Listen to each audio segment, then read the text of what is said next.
Coming at you live from Auto Trader, here's New Car Energy. They're searching inventory. You can make a budget for your wallet to help you succeed. It's smarter car shopping just for Find you. your next ride at autotrader.com, powered by Auto Intelligence. Welcome to Don't Cop Out, the show that challenges everything you think you know about public safety. I'm your host, William C. Anderson.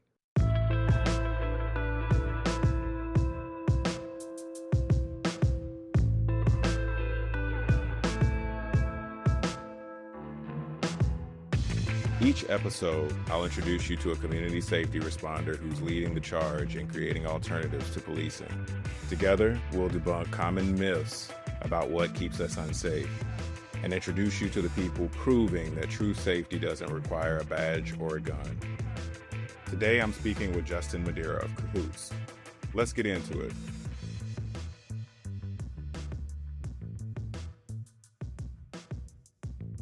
Welcome, Justin. How are you doing today? I'm doing well. Thank you so much for having me. Amazing. I'm glad to be talking with you. I'm really excited about this conversation. So many people believe that the police are the only way to respond to mental health crises. How do you challenge that idea through the work you do with CAHOOTS? Our work really is to provide that alternative to police, not that they don't have a space to be and a specialty that they are trained for, but mental health crises is one of those things that can be challenging to approach with a badge and a gun. When someone is in a mental health crisis and they are struggling, and the first thing they see is an authority figure, that can make it really challenging for them to even want to connect, to solve their crisis, to have that moment to step down, de-escalate, and start finding solutions. And so in our work, we really strive to make those connections voluntarily, to ensure that people are getting the care that they're needing, and to do it in a way where we are on the same level as them, where they can trust what we're doing is in their best interest, and nothing in their past, their history, or what they're currently facing affects their care or treatment, whether that's intoxication, alcohol or drug abuse, current warrants, immigration status, anything like that. It never affects their ability to receive care from us and their ability to get their needs met. So police are often seen as the default response to danger. What happens when someone from CAHOOTS shows up instead? So when we come on scene, the first thing we let everyone know is we don't carry weapons, we can't take anyone away, we don't carry cuffs, and our interactions are always voluntary. So if someone doesn't want our help, doesn't want our care, they don't have to receive it. When we come on, we always come on scene with a crisis worker and a medic, so we can address someone's whole person. We assess both physical needs and mental health needs.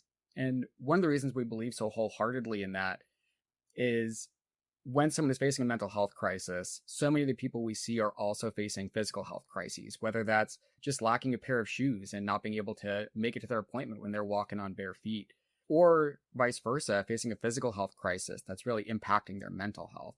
So being able to treat and address both when we come on scene is integral to the work that we do, and to really making resounding and resilient treatment decisions and treatment plans that keep people from re-experiencing that crisis. So if safety doesn't necessarily have to involve the conventional way that many people think about it, which is through policing and through a badge, through a gun, through more punitive measures, what should it look like to you instead? That voluntary model is really what gets us in the door. There are instances where our local police have called us because someone has escalated and they have like a knife or a machete. A recent call, there was a young man walking with a machete, and people were really concerned about that. And police were initially going to respond before saying, well, CAHOOTS might be able to handle this. We might be able to go out and do this work. And when we got there, initially, his behavior to a police officer may have warranted a stronger response, a physical response. But knowing that we were just there to meet his needs really allowed him to talk with our workers, to de-escalate, and to eventually put down that machete and just start talking with us. When the police had initially called us, their statement was essentially, hey, we're about to tase this guy. Do you want to come talk with him? Their willingness to call us and our ability to go in as a secondary model, as an alternative response, saved a potentially violent interaction, saved his ability to continue to work with any uniformed figure and not have that distrust built, not have that traumatizing experience added on to what he had already been dealing with.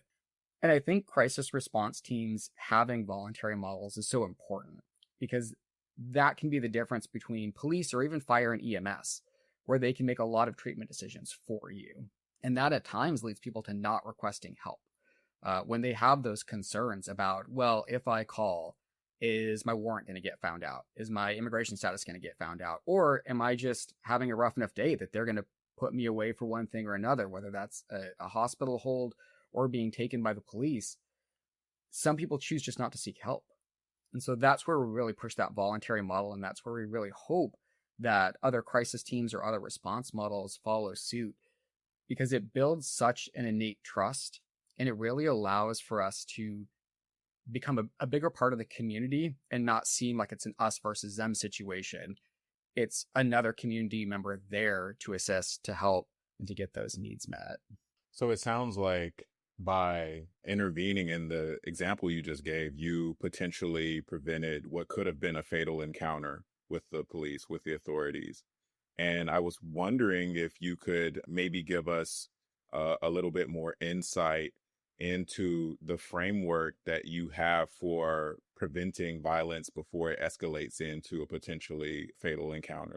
Yeah, so we always do our best in every situation to de-escalate as quickly as possible, but there are those situations that are innately dangerous. Again, kind of in that previous example with a young man who had a weapon.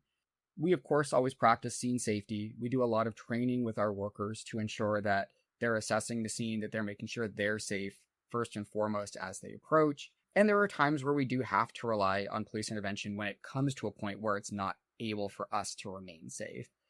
But our goal, and something that we have done, I think, great work in pushing towards, is practicing de-escalation techniques that allow us to really, again, be a trusted part of the community. So when people see that van rolling up, see our CAHOOTS logo, they already start to understand we're not there to do anything that they don't want to do.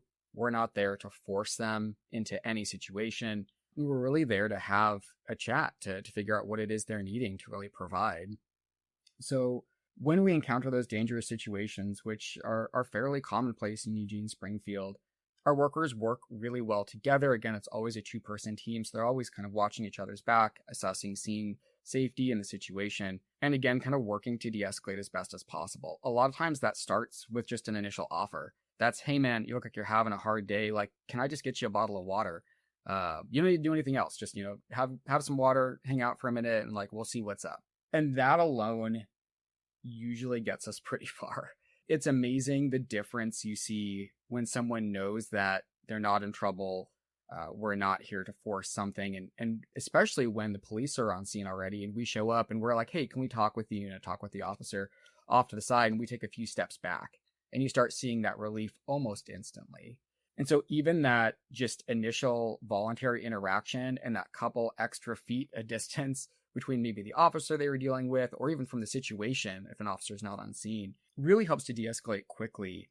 We're not a stranger who's just there telling them what to do. We're someone they've seen on the street corner giving food. We're someone they've seen taking people to safe sleep sites if they're unhoused, especially during the winter, during those cold months. And so building that reputation both during the work and outside the work is really important to us, and really helps increase our scene safety, because people know we're not gonna fly in and put them on the ground. They know that we aren't gonna come with tasers or firearms. They know that any interaction they get from us is at their will. And we do things for people that, we'll transport them to the hospital if they're asking to go. We'll transport them to the police station if they want to go. But having that voluntary part of our model be first and foremost and so forefront really allows us a lot of leeway in a lot of those escalated and potentially violent or dangerous situations. There are some things that CAHOOTS will never be able to do. We're not getting in a high-speed chase. We're not stopping an active shooting. That's just not our realm. But for so many of those calls where there's a trespasser who doesn't want to leave, could that be a police call? Sure. But it could also be a CAHOOTS call. And when we show up, that person generally is so much more willing to talk, to move, to find a safe sleep site, instead of having police showing up and worrying, am I going to get arrested for being here? Help is what we are there to do. And it's not just helping the person who called about them or helping the person who is tired of dealing with them. It's helping them, the individual. Coming up next. Isn't the goal to have less of this? Isn't the goal to have less instances where you feel the need to call police?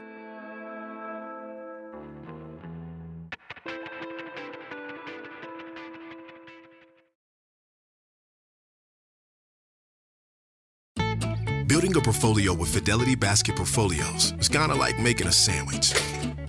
It's as simple as picking your stocks and ETFs, sort of like your meats and other toppings, and managing it as one big, juicy investment. Now that's pretty good. Learn more at fidelity.com/baskets. Investing involves risk, including risk of loss. Fidelity Brokerage Services, LLC.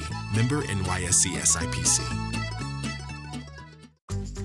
Ready to bring your competitive spirit to the table? Global Poker is packed with social poker and slots games, plus regular tournaments like the Global Poker Championships and fast-paced series you won't want to miss. Challenge your friends, play poker or slots, and experience the thrill of competition from anywhere. Sign up now for your free welcome offer and play for your chance to redeem some serious prizes. No purchase necessary. VGW Group. Void where prohibited by law. 21 plus. T&Cs apply.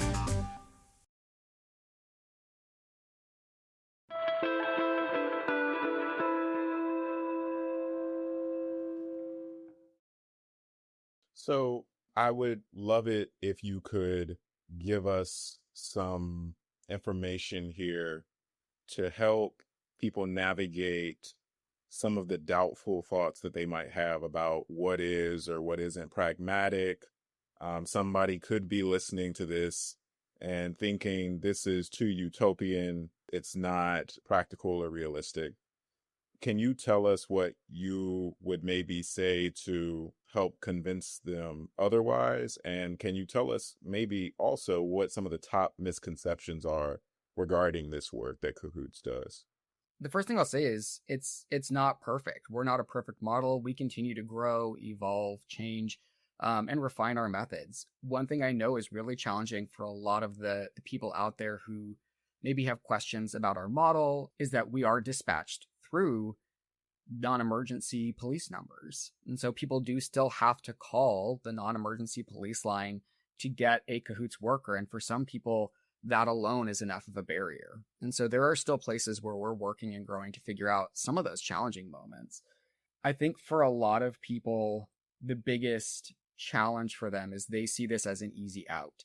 The biggest complaint I've heard is, well, that just supports people trespassing or being unhoused on the street or, getting inebriated or intoxicated, and it just makes it okay. And the thing that I would say is there are just better things for police to be doing. I think that's always kind of the craziest selling point that people don't think about is if I'm talking about what I want my police officers doing, it's not dealing with the drunk guy on my lawn who's refusing to leave. I don't really see a need for the police to be doing that. Their skills and expertise and training really doesn't need to be involved with that. Same with, a 16-year-old who's having a rough day and doesn't want to leave the school. Like, yeah, can a police officer handle that? Maybe, but I would ask people who really push for those interactions, why? What does a police officer do in that situation that you feel is necessary? Because when we enter those situations, our goal is not only resolving the immediate crisis, but finding a long-term resolution. And when we look at the carceral system, we see time and time again that recidivism rates are generally pretty high. We see a lot of people get arrested, go get booked, get a record, and then they leave. And now with a record and potentially having missed work or, having issues with their family, their children from that arrest, continue to recidivate and have further interactions with the police, where when a CAHOOTS worker shows up and we can start having this voluntary interaction, and B, this resource referral, it allows for an upward trend. It allows for that person to have upward mobility in their life and avoid future interactions. And that's something that for a lot of people that I've heard kind of question CAHOOTS or question the model and be more in favor of police, something I always ask them is, isn't the goal to have less of this? Isn't the goal to have less instances where you feel the need to call police or where you feel unsafe? And right now, as evidence really pretty thoroughly suggests, our carceral system isn't doing a great job of that. It isn't reducing crime rates. More severe punishment very rarely reduces crime rates. And in some instances can increase the severity of crime. When you already know, well, I'm going away for this, what extra steps are you willing to take to not get caught? Whereas when CAHOOTS shows up, that's a chance for growth. And so rarely, not never, but so rarely is the carceral system a true chance for growth. A lot of time that sets people back so much. And again, kind of keeps them trapped in these situations. So when people make the choice to get treatment for drug abuse, alcohol abuse, etc., they are more likely to stick with it than when they're forced to do it. When they make the choice to enroll in therapy or go to a medical clinic instead of being pulled there by a police officer, they're more likely to follow through with treatment plans, medication recommendations that they get when it is their choice. And so those things are really what we push when there's that question of, well, why not just the police? Why not just the police? One of the other big factors, and I hate to push it down to this, but it kind of runs the world as it is our method of operations is just less expensive. Police officers are a very big investment. Their training is a big investment. Their insurance is a big investment. Their gear and equipment and continued employment is a big investment. And CAHOOTS and models like us are so much smaller investments for so much greater returns. A great example is just for us locally, our City of Eugene police budget, it's about $80 million a year. The CAHOOTS operating budget for both cities is just over $3 million a year. In the past few years, we have typically handled between about 13 and 17% of calls that come into the police department. So when you look at that return on investment, again, for those who maybe have viewpoints where they're very pro-police, and often those coincide with like a lot of fiscal conservatism, like we want to save money, we want to make sure that we're not overburdening our systems. CAHOOTS is also just a good investment, and crisis response is also just a good investment, because not only are you reducing the potential for future recidivism as people get those needs met and choose to get those needs met, you're also costing less than a tenth of what this other system costs. No matter what side of policing you're on, no matter what side of the aisle you're on, we all want less crime, more people doing well, and to spend less. And crisis response in the way that CAHOOTS does it and many other crisis response agencies do it is all of those things. Thank you. That's very clarifying. And I really want to start getting into some of the details of what you just shared with that. When it comes to CAHOOTS, I know that the name of this organization rings out around the country as a inspiring model for other people who are trying to do similar work in different cities and locations throughout the U.S. So your organization really set a standard to a large extent for this work. And I would love to know, how has CAHOOTS really influenced the police alternative ecosystem? So over the past few years, we've had a lot of our workers go and do consultation, join initiatives. One thing that a lot of our workers are involved in is the Alliance for Safety and Justice, which does community violence interruption. And we really push our van workers to be a big part of that, because they're the ones doing the work. They're the ones who see this every day. And they do a lot of like our trainings, our community involvement. We've had people go to other cities, other counties, and assist in creating their crisis response models. And so that education is so important to us in sharing both the good and the bad of what we've gone through in creating this model is so paramount, because there are so many ways to fail and there are so many ways to do it wrong, even when you're trying to do the right thing. So we really push that community education model. We really do our best to always be available to other cities, counties, states. We just recently talked with some folks from Minnesota who were talking about setting up their own crisis response model. And I was so happy to see that, a state that doesn't have crisis response is getting these models on the road. Some of them have started programs up over the last 6, 9, 12 months and are still figuring it out. And when they reach out to us, it A, is a point of pride, but B, is just so wonderful to know that we can support more of this model and honestly more kindness across the United States, because that is really what it boils down to, is just treating people like people, making sure that their humanity is respected and maintained, and the ability to help others push that is just so important to us. Over the past year, with some changes in our administration, that has become more challenging.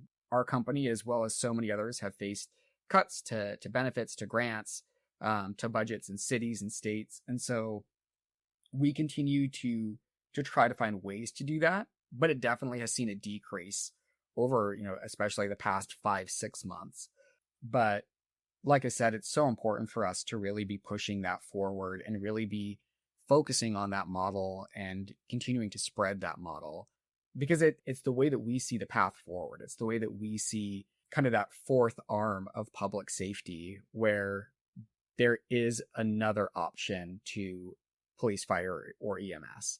And yeah, continuing to spread that it's been wonderful to do. And it's something that we continue to try and find new ways to do, and encourage anyone who's in cities, counties, states that don't have models like this to reach out and to ask and to start building those community initiatives to start a program like ours. And I want everyone to know that it's so doable. When we first started, it was a whitebird therapy clinic that the police came by and kept saying, man, it's too bad that we have to bring people here. It'd be so much easier if you could just go there. And that's how we started. It wasn't this multi-million-dollar initial initiative. It was a community service being provided that the police decided was, kind of helpful. And so any community can start something like this. With all the other lacking areas in our healthcare system, our mental health care system, our carceral system, it's so amazing and so wonderful that having one van on the road can at least mitigate some of those inequities, even if we can't solve it altogether. That's really helpful in terms of understanding the bigger picture and getting some insight into your story. Can you also kind of just run down some of the services that you all provide? As far as CAHOOTS goes, we kind of are a jack of all trades. And so our service specifically, we'll take crisis calls over the phone. We generally prefer to respond in person, but if we can solve something over the phone, we're always happy to do that. Provide that crisis counseling over the phone. We do in-person crisis response, of course. Go out to any location, whether that's a house, a street corner, doesn't matter. Business, we respond to calls at the police station, the jail even. And we'll do that in-person crisis response. And that can look like a lot of different things. That can just be talking with our crisis counselor for a few minutes. That can be getting referrals set up to other programs. That can be getting mediation between a husband and wife, or a family member that's really struggling, and doing that mediation in home with them. We offer medical treatment that's like an EMT basic level, so we can help people wrap wounds, have assessments for like blood glucose level if they're diabetic, and make some assessments around just their general physical health.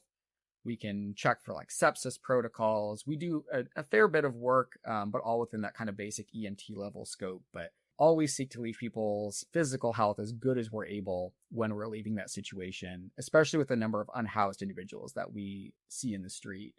We also just have basic resources. So we will come around with clothes, blankets. When we have them, tents, we don't always have those available, but materials just to help people, especially unhoused folks, but not only unhoused folks, with whatever their basic needs are.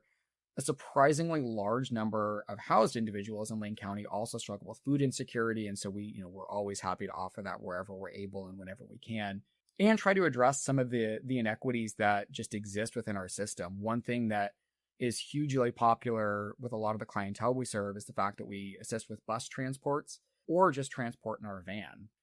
I'm sure a lot of people aren't familiar with it, but the Eugene-Springfield Metro is a really long, long city. It's left to right is much further than top to bottom.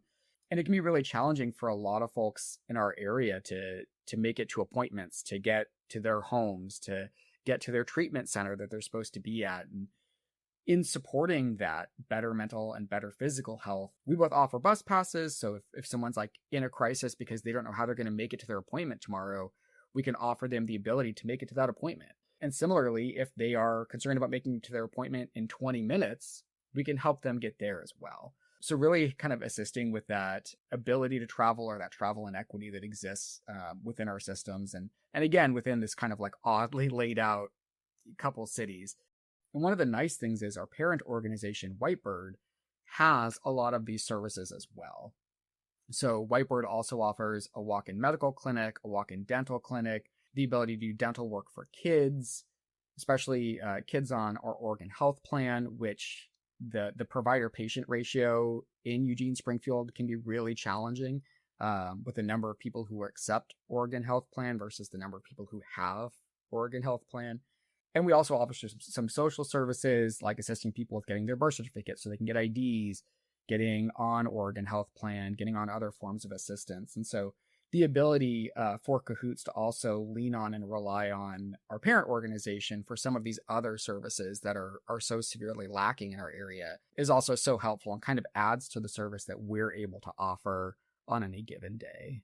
One of the things I'm really curious about is kind of thinking about how you said these are not just strangers who are showing up. These are people who you might see in the community. What sort of lived experiences, does your team have that makes it more impactful for them to be the ones doing this work because of those relationships? Our workers are such a wide variety of just absolutely wonderful and fantastic humans. We have everyone from high school grads who have their qualified mental health associate certification, who are working towards maybe being a counselor someday and getting experience and don't have that lived experience, but have so much technical experience and educational experience, all the way down to people who themselves have suffered with addictions issues or have lived through homelessness and have those lived experiences where they know what is going on. When I first came to CAHOOTS, something that I, initially kept to myself and something that in most workplaces you wouldn't talk about was my own struggles with food insecurity and being unhoused. And so when those things are appreciated, when those lived experiences are seen as a value and an asset, it really empowers community members to come and join us who maybe feel like they don't belong or don't have a place in like a professional setting doing regular mental health work or other crisis work. And so we really invite everyone to join, in having such a diverse group of individuals who have been through so many different life circumstances and come from so many different walks of life is so integral and so helpful. And one of the things that we find is so helpful with it is a lot of our workers have navigated these systems themselves and potentially navigated them in ways that they were better equipped to in the moment. So when they're in a crisis situation, they're like, you know what, don't worry about it. I've done this before. I know how to do this. Hiring and having community members, people who show up at our local farmers markets or who are a big part of our local theater scenes or whatever, is also so important, because these individuals, the people seeking care, see our workers. They know our workers and they see them as part of the community. And when that community integration really happens, it eliminates so many barriers in our ability to help. And it eliminates those barriers on both sides. We both have better experiences with the clients we're serving and with our community partners. When we take someone to one of our local hospitals, those kind of frontline ER nurses and staff who see us again as community members and not as someone telling them, yeah, you have to take this person. Like, I have this authority to make you do this. Really just opens so many doors and provides for such better experiences for everyone involved. And so we really strive to be a big part of the community. We strive to bring people in to our fold from the community. And when possible, we strive to listen to the community about what it is they want from us, and our operations and how we do what we do. Coming up, only about 1.4, I think, % of our population is Black. 1% of our community is facing almost 10% of our police use of force.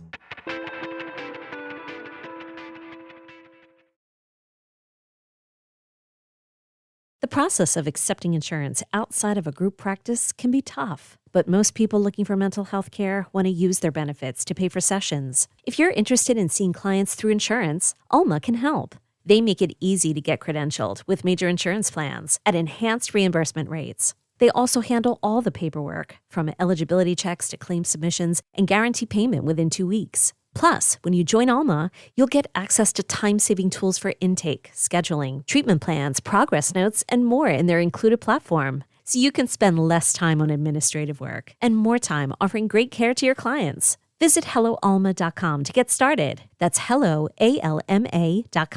You're not just into fandoms, you're living them. From Sanrio to Star Wars, Box Lunch has everything your inner fangirl could want. Bags, tees, accessories, and collectibles that match your mood and your feed. Whether you're channeling your favorite anime or repping your K-pop bias, this is your vibe, your way. Bonus, for every $10 you spend, Box Lunch donates a meal to someone in need through Feeding America. So your next haul, actually making a difference. Shop Box Lunch in-store or at boxlunch.com and treat your fandom self.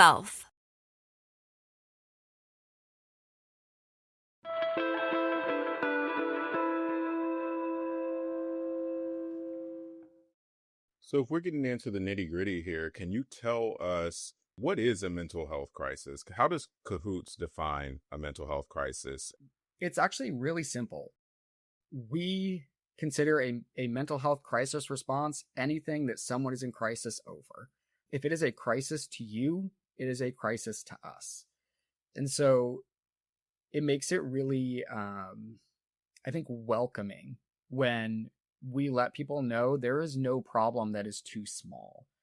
If you are, someone unhoused and you've lost your favorite shirt and that is a crisis to you, call us up. You might get in a queue. We might be helping some other people, but we will come and help you. We will let you know how we can assist in that situation. And that goes all the way up to you're feeling suicidal and you don't think you can live another day, and everything in between. If it's a crisis to the person in crisis, it is a crisis to us. And I think that's one of the biggest failings with our carceral system and with our police force. And granted, they have important things to be doing, but in those places where a crisis response team doesn't exist, there are so many unresolved crises, because a lot of the time there's just officers don't have time to deal with that. It's not on their plate. They don't see the need to respond. And that's something that we've even heard from our local police department. When we did some data and some statistics on the number of calls that we responded to for our local police department, they initially tried to cut that number down by saying, well, we wouldn't have responded to several of those calls anyways. And that's so challenging to hear, because again, when it's a crisis for the individual, it's still a crisis. It's still something that is going on for them, that we want to be able to come and assist with, that we really want to be able to come and help with. So yeah, that's what a crisis is to us. It's if it's a crisis to you. As far as why we are uniquely suited to do that, it's a variety of things. First and foremost, our training just allows for it. We have different training than a police officer does, and police officers have training they need for the situations they need to respond to. They don't always need to respond to every situation. So our training and the work that we do with de-escalation, with resource referral, with our ability to assist people with issues that are a crisis to them and maybe not to everyone else, puts us at the forefront of that appropriate response.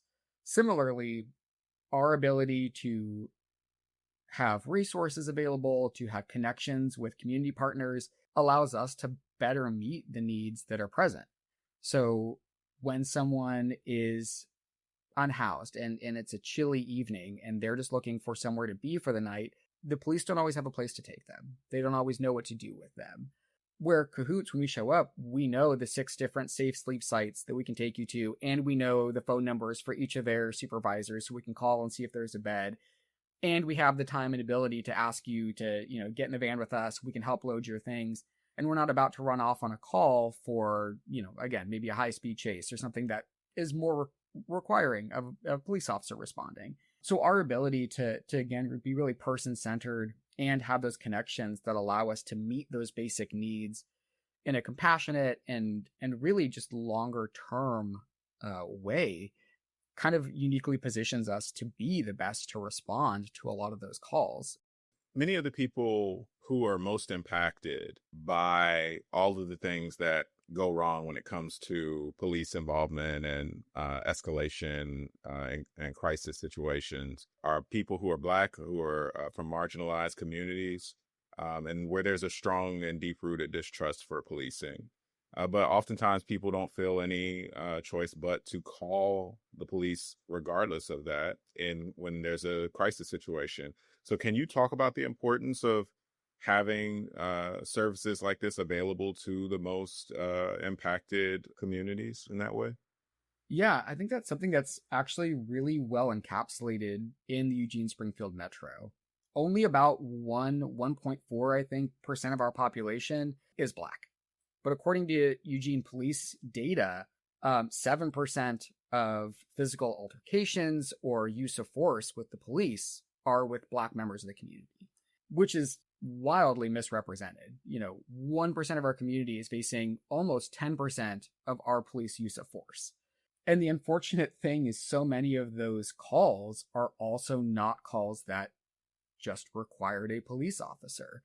Some of them, I'm sure are. I don't have access to all of their calls, but there are plenty of calls that are able to be de-escalated that don't need to result in a citation, in a criminal conviction, anything like that. And something that, again, puts those members of our community further behind the 8 ball.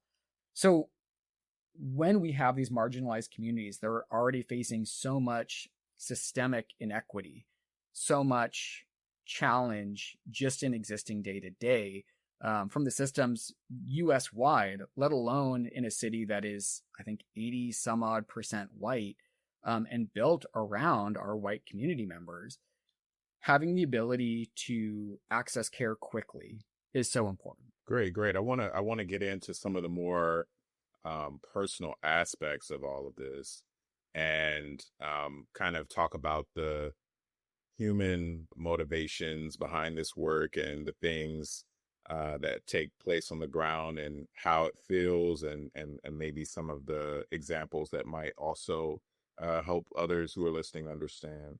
So if you could maybe share a brief story of an intervention from you or someone on the team that directly prevented a mental health crisis or changed someone's life, that would be great. We would love to maybe hear a good example. One of the situations we see on a really regular basis in the Eugene Springfield Metro is unhoused folks being asked to move along, right? Pack up your things, you need to leave, the space isn't for you. And in our area, our housing prices are astronomical, our wages are fairly depressed. So we have a decently sized unhoused community. And not a specific example, but an example that we face weekly, if not daily in some cases, is these crises that are resolved when someone has found a spot where they can be for even an hour, to rest, to have that ability to just be, to just exist. And they're being asked to move along. They're being told, this is not for you. The space is not for you. You are not allowed here. And those situations escalate quickly when someone takes your humanity away and says, yep, this space is for everyone, but not for you. That is a flashpoint for a lot of individuals, and understandably so. We all need to have that right and that ability to rest, to be, to exist, to take up space. And calls that we fairly regularly go out on that really assist is those moments where we go and provide a little bit of that humanity. We go and say, hey, I understand that this person doesn't want you here. We have a lot of spaces you can be. We have some gear we can help with that might keep you warmer or put something on your feet so you're in less pain. And we really want to be here to help make sure that you have what you need, that you have that ability to take space. Because we all deserve that right. We all deserve that ability to take space, to exist within our society. And so those are very numerous calls. Those are calls that we face, again, weekly, if not daily, where our presence and our presence alone is what is dictating whether this is a crisis, an altercation, a police response, a negative point in our community, a negative experience for the individual, or a chance to be humanized, or a chance to get your needs met, or a chance to feel like someone is there to listen or to help. So those are the ones that really stand out to me as some of the quote unquote most simple interactions. We're not solving a lifetime of trauma. We're not dealing with high suicidality, but we are providing a life-changing connection. And that's what crisis work at the end is really all about, is providing that connection. It's the same when we go to a home of a teen who is suicidal and is threatening to jump from their balcony. There's a lot of lingo that can go into it. There's a lot of, high-minded discussion that can happen around it. But at its base, what we're offering is connection. What we're doing is saying there is someone here who is not judging you, who is not wondering what we're going to do with you next, but is here to listen. Coming up, Who actually benefits from the current policing system? The police.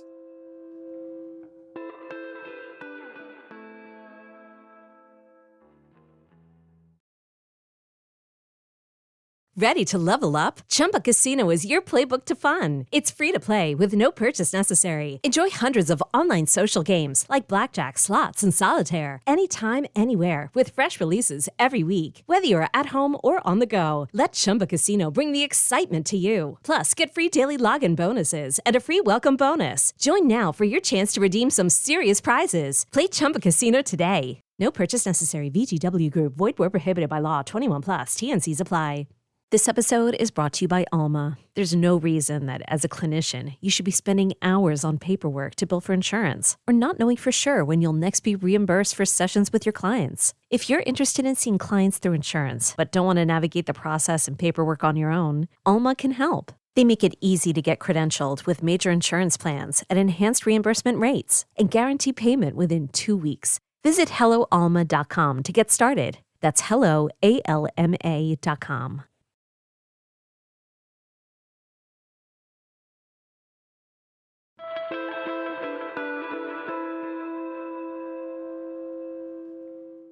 We want to move into a lightning round we call 60 Seconds with a Safety Expert. And I want to ask you a series of rapid fire questions. And your job is to keep the answers short, sweet, powerful. We want listeners to walk away with quick, clear understandings and things that they'll be able to remember. All right. So are you ready? Yeah, go for it.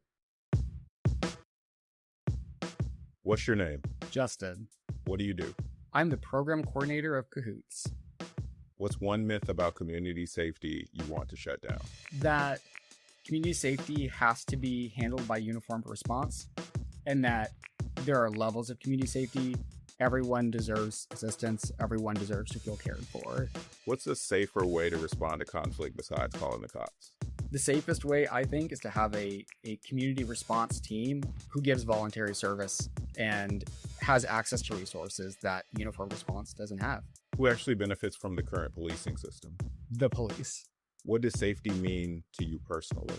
Safety to me personally means having the right, the ability to take space, to exist, and to have your needs met.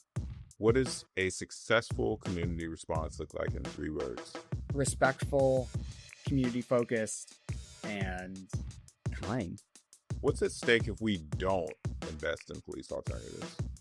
Really just more of the same. We've had our same carceral system for decades, and this is still where we're at. What's one resource everyone listening should know about? 988 Suicide Prevention Hotline. If you're ever struggling, feeling upset, feeling like you can't do it anymore, please give them a call.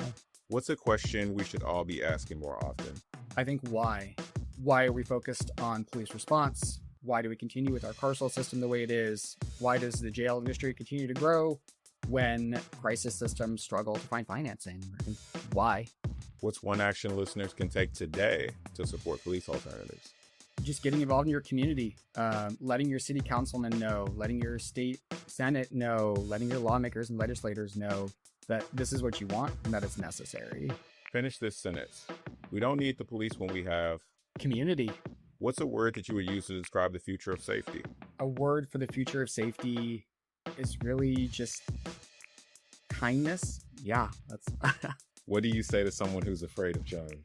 Change is never a bad thing. We change or we die. And anyone who wants things to stay the same forever, I don't think knows how things really are.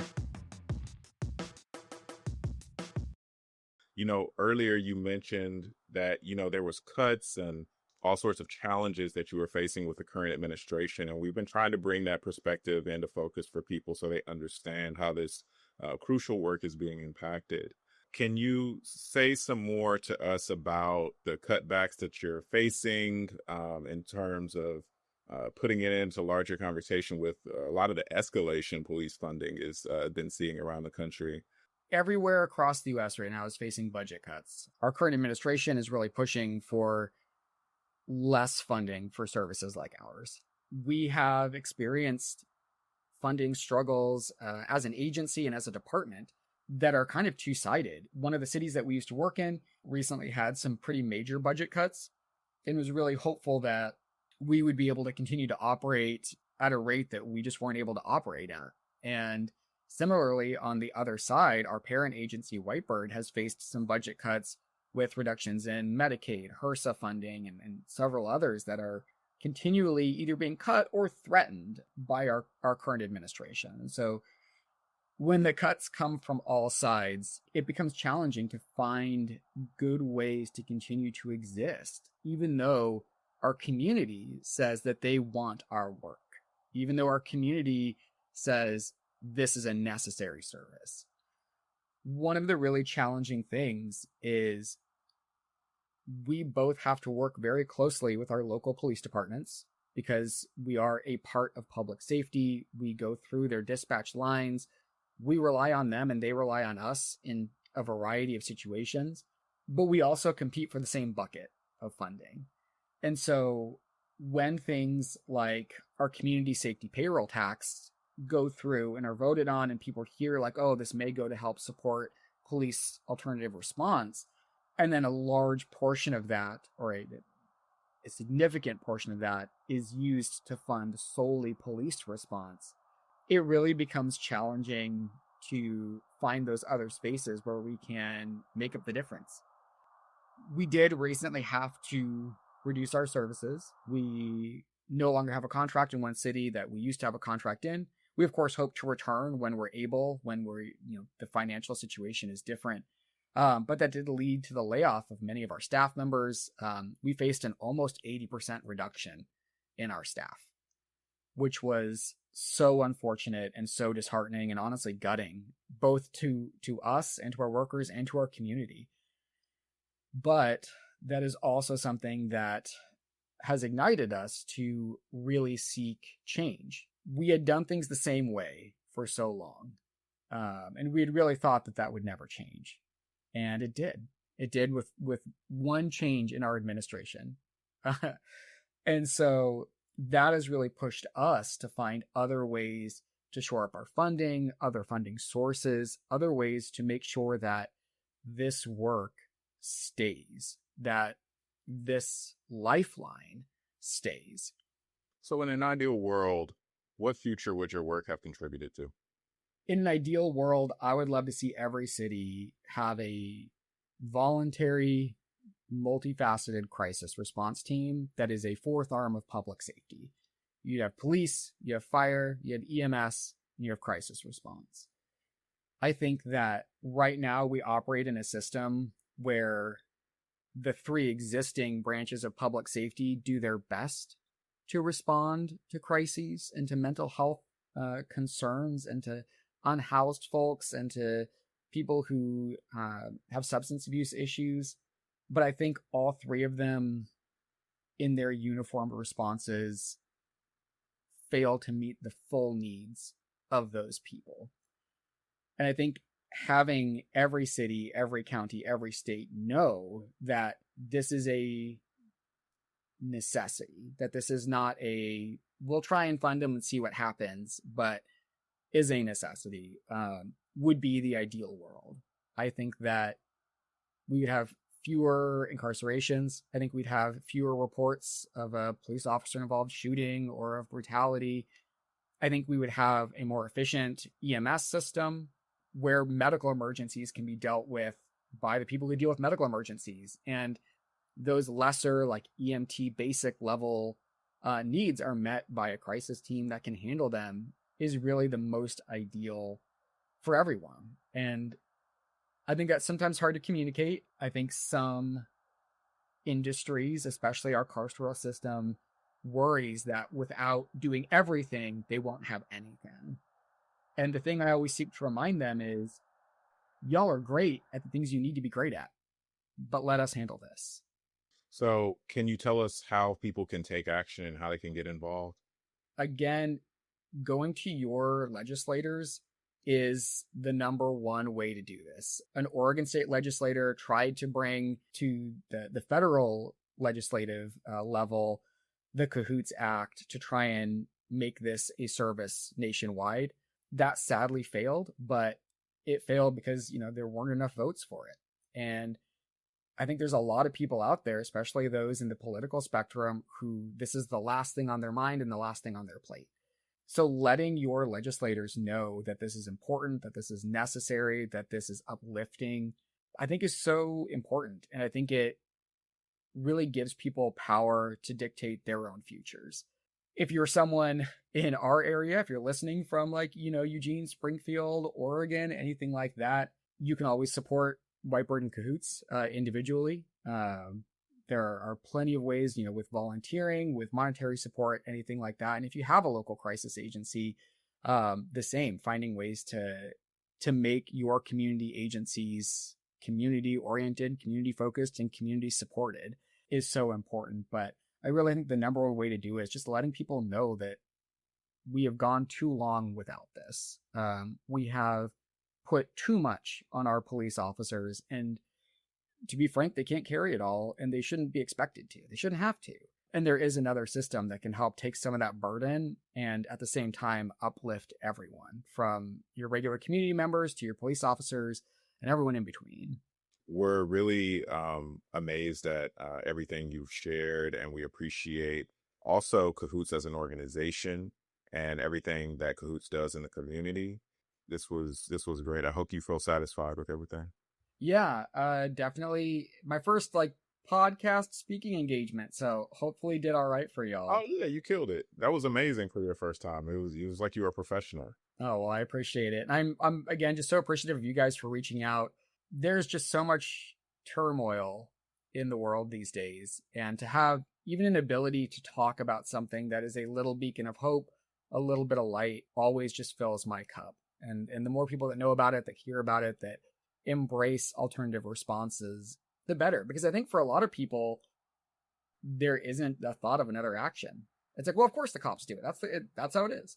And when you tell them, no, there's actually another way. Sometimes people are like, of course, duh. But other times you meet people who are just like, oh, wait, I don't have to arrest this guy? And you're like, nah, we got him. Yeah. And so being able to spread that is just such a lovely thing.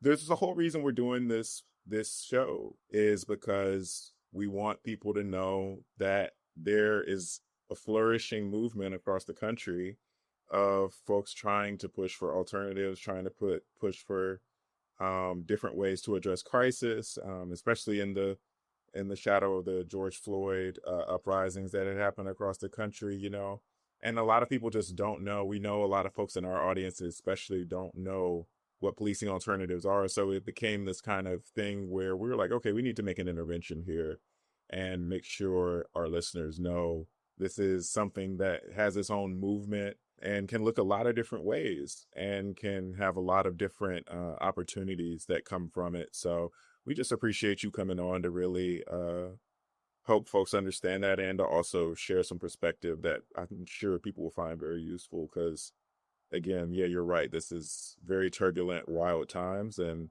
we need as much hope and as much possibility as possible. Yeah. And again, so happy to do it. I'll be the first to admit I was one of those people who didn't know there was another way. My first degree was in criminal justice, and I wanted to be a police officer. And I thought I was going to be Captain America, right? I thought, like, I'm going to be saving that lady whose purse just got stolen and diving into the river to help the kid. And when I really started getting to the work, I was like, wow, I'm not helping anybody. No one is better off when I have left the scene. And that was a moment where I was like, I have to find something else. I have to do something else. I have to be a part of something else because this isn't it. And that was the moment that I got to learn about things like CAHOOTS and try to become a part of it. And it eventually did become a part of it.